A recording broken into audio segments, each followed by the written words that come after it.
Hello everyone, I'm Advocate Akhil Solanki, Associate with Dial Easy. So in this video we're going to discuss about dower among Muslim marriage. So dower basically it is commonly known as meher in Muslims. So it remains a basic and fundamental part of marriage among Muslims.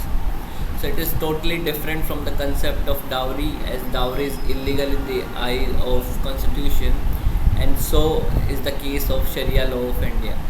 So the dower, so-called meher, is enshrined in Quran and remains part of contract between the families of groom and bride, and it becomes obligation for groom to pay dower to a bride. So marriage is considered as a sacred union between the male and female. However, there is no scope of same-sex marriage in Islamic law. Same-sex marriage or gay marriage is totally forbidden. Recently, the Apex Court of India is hearing case over same-sex marriage, but not only Muslim Personal Law Board, but PCI also opposed the idea of same-sex marriage.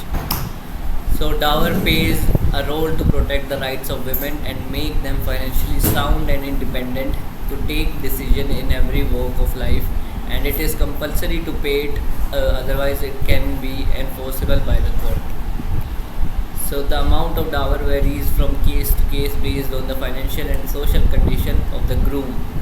So it is negotiable between the two parties, the groom and bride, and it can be paid by any form such as money, property, or any kind of valuable assets.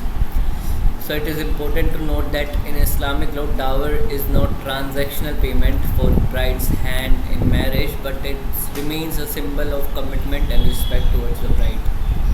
So thank you. See you next video with some more information.